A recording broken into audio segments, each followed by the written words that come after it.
Bonjour à toutes et à tous, et ravi de vous retrouver avec notre cher ami Antoine. Comment vas-tu Antoine? Tout va Bonjour bien? Marc et bonjour à tous. Écoute, ça va très bien pour cette fin de Bon saison, voilà, début d'été. voilà, c'est la dernière de la saison avant une petite pause évidemment annuelle pour le mois d'août, mais on sera là si jamais évidemment des événements forts qui se déroulent. Alors évidemment, l'actualité oblige, on va parler de ces droits de douane, évidemment, ce sera dans la deuxième partie sur donc entre les États-Unis, l'Europe et puis également la Chine, hein, que va-t-il se passer?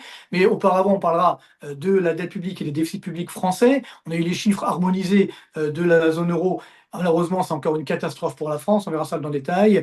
Et puis donc, on parlera bien sûr également de tous les enjeux sur l'Argentine, parce que là aussi, on a eu des chiffres qui sont sortis, et c'est assez incroyable, puisqu'on a vu que malgré ce que certains avaient annoncé, l'Argentine est en train de redémarrer, malgré la baisse des dépenses publiques. Donc peut-être c'est une lueur d'espoir pour nous, on en parlera tout à l'heure, et puis on terminera avec Antoine, bien sûr, sur les résultats des entreprises. Donc voilà, on va commencer tout de suite. Antoine, Mm. tu es OK pour tout ça? Oui, c'est parfait. On peut commencer. Alors on y va donc avec ces premiers slides. Donc voilà, déficit public donc de la France. La France, encore une fois, comme cela s'observe depuis un an, est le cancre de la zone euro, le pays de la zone euro où il y a le plus de déficit public. 5,6% du PIB, c'est un petit peu baissé par rapport au quatrième trimestre. Voilà, on voit malheureusement ce drame, 5,6%. Il y a juste nos amis belges hein, qui sont pas très loin de nous, ils vont peut-être nous rattraper bientôt, mais pour l'instant, en tout cas, on est numéro un et je pense qu'on restera malheureusement numéro un. Une triste médaille d'or. Et surtout, quand on voit sur ce graphique, ben voilà, les pays en excédent, les pays qui ont moins de 3% de déficit, il y en a évidemment beaucoup. Et malheureusement, la France reste donc le cancre de la zone euro. Sur la dette publique, ben là, on est numéro 3, hein, comme d'habitude, derrière la Grèce et l'Italie. Mais ça augmente, vous voyez, un plus de 114% du PIB. Là aussi, ça devient extrêmement dangereux. Et parallèlement, sur le graphique suivant, on le voit, la France est l'un des pays qui augmente le plus sa dette publique. C'est ça le problème, vous voyez. On a augmenté de quasiment 15 points de PIB notre dette publique depuis la fin 2019, hein, depuis le début 2020 en fait. Alors c'est vrai qu'il y a, on le voit ici, la Roumanie la Finlande qui font un peu plus que nous, mais eux, ils ont une dette publique beaucoup moins élevée que nous. Donc ça augmente fortement, mais ils sont quand même bien plus bas en termes de niveau de dette publique. Donc quand on fait le couple augmentation de la dette et niveau de la dette, eh bien c'est la France qui malheureusement reste encore une fois le cancre de l'Union européenne. C'est ça qui est particulièrement triste. Et donc, graphique suivant, voilà, 24% de la dette publique de la zone euro vient de France. C'est ça qui est Mm. extrêmement dangereux. Nous confortons notre rôle. Si on voit sur le graphique sur plus longue période, on voit qu'il y a encore quelques années, vous voyez, la France était numéro 3 de la zone euro en termes de dette publique. Il y avait devant, bien sûr, l'Italie, l'Allemagne. Et maintenant, donc, on est numéro 1, loin devant tout le monde, hein, puisque vous voyez que l'Italie, elle est à 22%, l'Allemagne à 20%, voilà. Quasiment 25% de la dette publique de la zone euro, encore une fois, vient de France. Et donc, évidemment, nous perdons notre crédibilité, on n'est plus du tout crédible. Alors, notre chiffre intéressant qui est sorti la semaine dernière par l'agence France Trésor, c'est que bien, la part des non-résidents dans la détention de notre dette ne cesse d'augmenter. Regardez, c'est 54,7%, quasiment donc 57% hein, sur le camembert, là c'est tout ce qui est en rouge, hein, 55% quasiment de notre dette publique est détenue par des non-résidents. Alors regardez bien le graphique suivant pour montrer que cette part ne cesse d'augmenter. C'est-à-dire que, vous voyez, il y a encore quelques trimestres, en 2022, on était à 48,5%, là on est à quasiment 55% de notre dette qui est détenue par des non-résidents. Et le problème, c'est qu'on ne sait pas qui sont ces non-résidents. Il y a encore quelques années, la Banque de France publiait le détail de ces non-résidents. Là, on ne sait plus qui détient quoi. Et c'est ça qui est effectivement extrêmement inquiétant parce que ça montre que la France est en train de perdre son indépendance, perdre sa souveraineté, parce que si évidemment, c'est l'histoire du monde, hein, quand on est surendetté, eh bien on dépend de ses créanciers. Et donc, ce qui veut dire que là aussi, comme on dépend de nos créanciers, mais qu'on ne sait pas qui c'est, ben, peut-être qu'il y a peut-être des décisions qu'on pourrait comprendre si on savait justement qui détenait notre dette. Et Mm. c'est ça qui est très dangereux. On perd notre indépendance tout simplement. Jusqu'à quand? Voilà, on verra bien à la rentrée, on en reparlera parce qu'il y a des gros risques pour la rentrée. Mais ça, c'est clair que dès que la note de la France sera dégradée, certainement au mois de septembre, par l'agence Fitch, le 12 septembre exactement, eh bien là, on risque d'avoir effectivement une forte augmentation des taux d'intérêt. Et donc, l'effondrement de l'économie française, malheureusement. Je suis très triste de dire ça, mais la rentrée de septembre va être très compliquée pour l'économie française. Donc, passez de bonnes vacances en attendant, hein, carpe diem, parce qu'à la rentrée, ça va être très compliqué. Mm. Oui, effectivement, c'est vrai que la dette, l'état des finances françaises, eh bien, inquiète de plus en plus, et c'est vrai on le décortique chaque semaine. Alors maintenant, guerre commerciale, parce que ça, c'est vraiment le sujet brûlant du moment. On a vu cette semaine, ce week-end, puisqu'on enregistre, hein, je ne l'ai pas dit, lundi, on est lundi 28 juillet. Ce week-end, on a eu eh bien, une signature entre les États-Unis et l'Union européenne, mais justement, c'est plus en faveur des États-Unis quand même, hein. Ah oui, c'est quand même une grosse arnaque hein, pour l'Union européenne. Moi, il faut pas oublier qu'il y a encore quelques jours, voire quelques heures, l'Union européenne disait, attendez, si les Américains nous embêtent, on va sortir le bazooka, on va mettre des taxes sur les tarifs, sur les services américains, etc. Puis finalement, rien. On nous dit, bah non, 15%, finalement, c'est bien, c'est génial. Bon, ok, très bien. Hmm.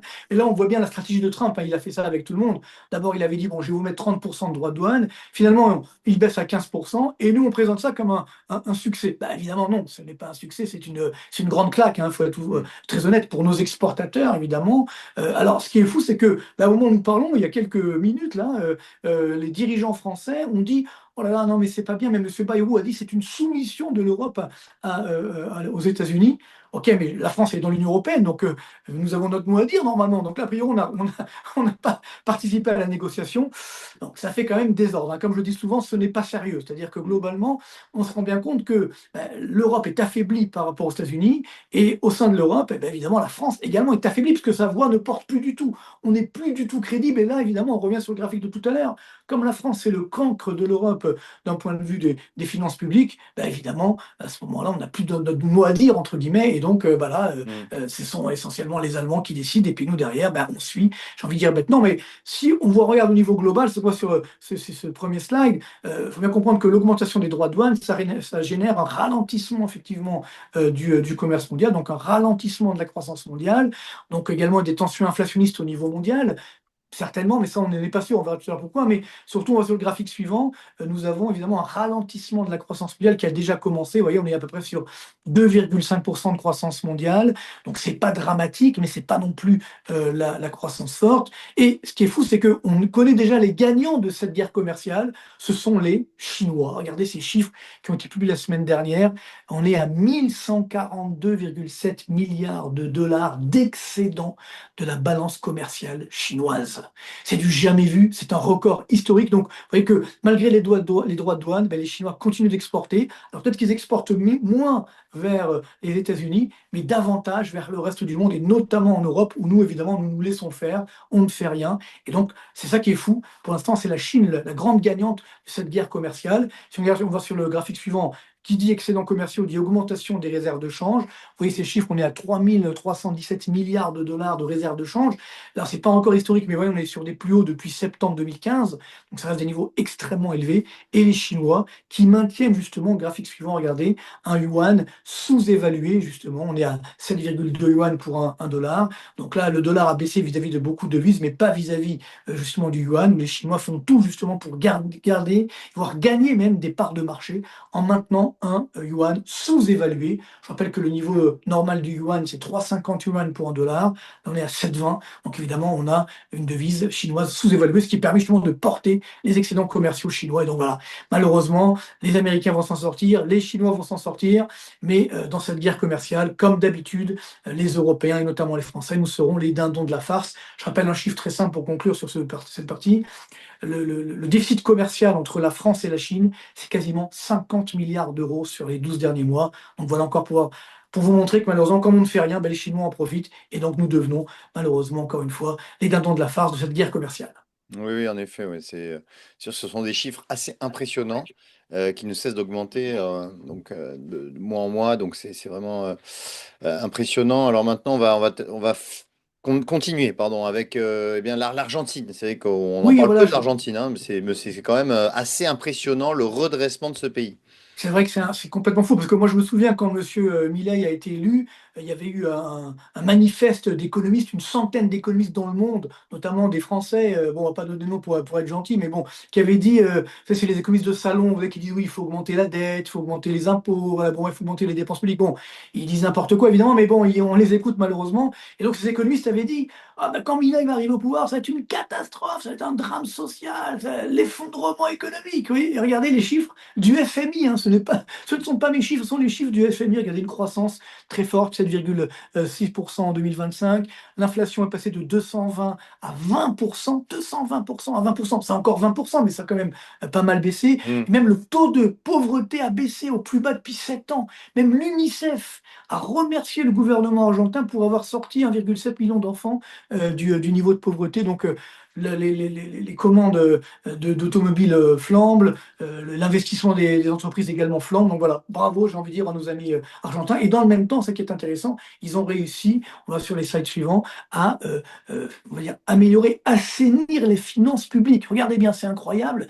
On avait un déficit public donc de 5,4% du PIB en 2023 en Argentine. On est maintenant sur un excédent de 0,4% cette année, peut-être même 1,4% d'excédent, encore une fois, en 2025. La dette publique est passée, vous voyez, de 155% du PIB à autour des 70% aujourd'hui.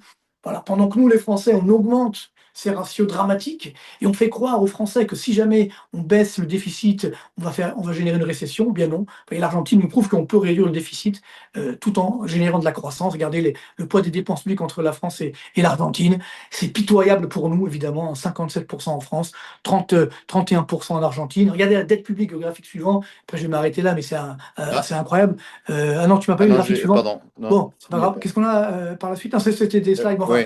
ce graphique suivant, je vous montrais effectivement l'état de la dette incroyable. Donc, on l'a vu tout à l'heure où la dette baisse Hmm. en Argentine, alors que chez nous, ça augmente. Donc Hmm. voilà, c'est triste.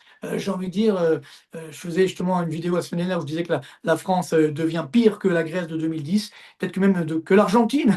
Donc c'est quand même assez dramatique. Donc bravo à nos amis argentins et je fais le vœu qu'en France, un jour, j'espère, bientôt le plus tôt possible, on va enfin réformer l'économie française et la moderniser parce que là, ça commence à faire vraiment beaucoup de mal. Et ça sera évidemment le grand danger de la rentrée. On en parlait dans notre webinaire. Hmm. Grand danger de la rentrée de septembre, ça sera évidemment ce qui va se passer en France, avec peut-être une crise financière en France, alors une crise dans la zone euro. Donc soyons extrêmement prudents. Ça va, je dirais, chahuter à la rentrée de septembre, peut-être même avant. Donc on sera là pour vous en parler, bien entendu. Donc soyons et restons prudents. Oui, en effet, prudence est de mise, sachant qu'en plus aux États-Unis, on voit que les marchés américains volent de record en record. Donc depuis le 32, depuis le 7 avril, hein, donc ça fait un peu moins de 4 mois, le S&P 500 a grimpé de 32%. 32% du jamais vu depuis 1999. Et effectivement, la bourse, le marché veulent croire à la fin de la guerre commerciale. Alors effectivement, on a un accord commercial qui vient d'être signé, hein, on vient d'en parler, hein, donc 15% de droits de douane, investissement stratégique donc aux États-Unis de la part des Européens 600 milliards d'euros, investissement dans l'énergie 750 milliards d'euros et aussi achat d'équipements militaires, ce montant n'a pas été communiqué. Donc ça c'est pour la partie européenne. De l'autre côté, bah rien, rien du tout, hein, il n'y a aucune obligation des États-Unis, si ce n'est que, comme tu le disais, l'Union européenne évite une surtaxe douanière pouvant aller de 30 à 50%. Et c'est justement la seule, finalement, la seule bonne nouvelle, entre guillemets, même si ça reste évidemment de la poudre aux yeux, puisque finalement, on est obligé de payer 15% de droits de douane. Donc, pour l'instant, est-ce que le marché est aveugle ou, ou trop confiant? Trop tôt pour trancher aujourd'hui, mais c'est vrai qu'aujourd'hui, on a un marché qui ne va pas pouvoir monter indéfiniment.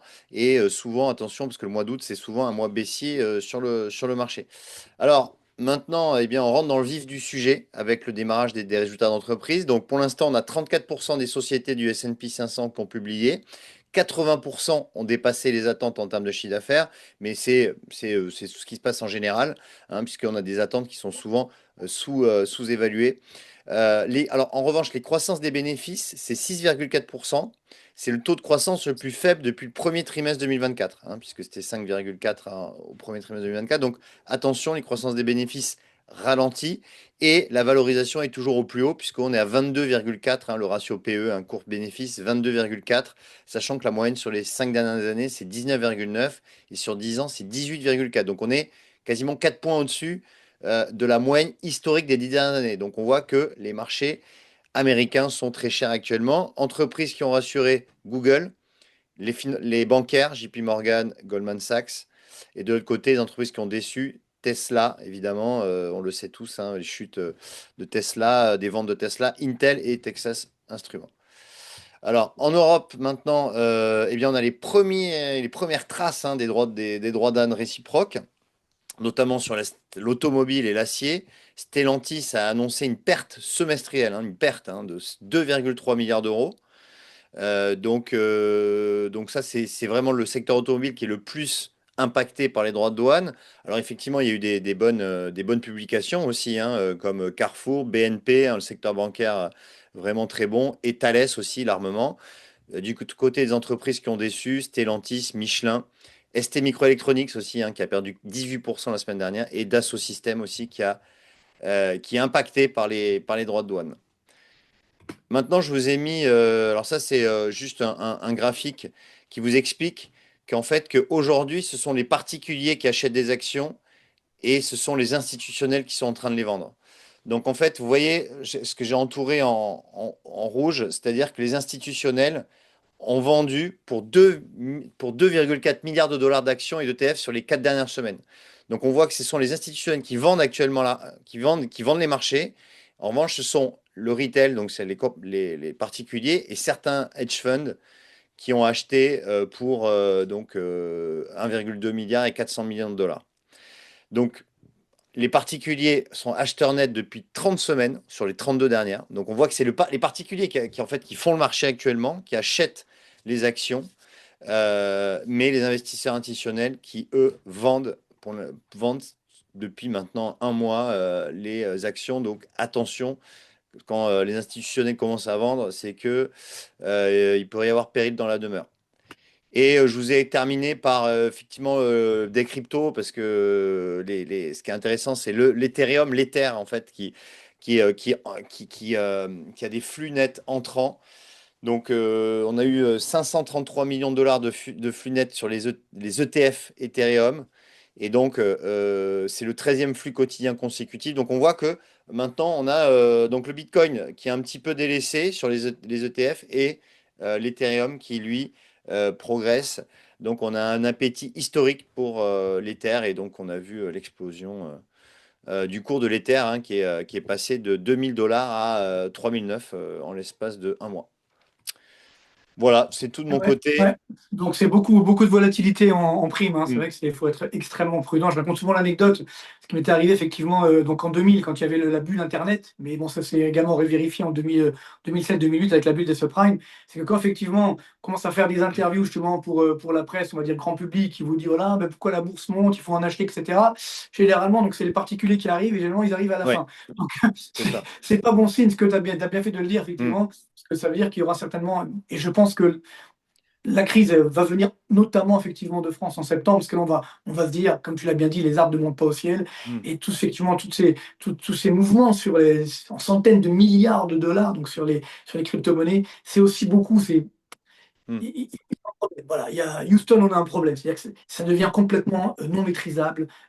Et donc, bon, il faut sonner la fin de la récré. Je pense que c'est important qu'on ait justement cette phase Mm. d'apaisement, peut-être cette phase de mini-crack, pour repartir sur des bases plus saines, parce que là, il faut être très honnête. Alors, on a du mal, évidemment, à faire des prévisions sur la base des fondamentaux économiques. On est dans une bulle complète qui s'envole, et là, elle devient complètement incontrôlable. Donc, Mm. soyons extrêmement prudents. Oui. Donc, t'as encore la rentrée. Donc, Et- encore une fois, peut-être bonnes vacances.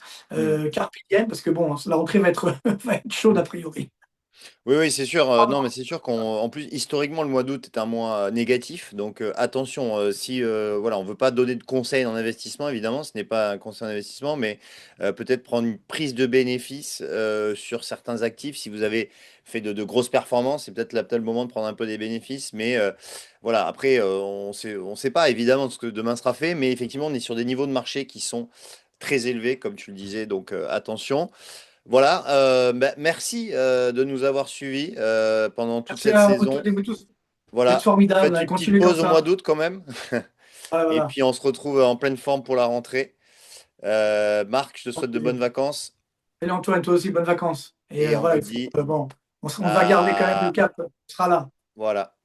Salut à tous. Ciao. Salut, à bientôt. Bye, bye.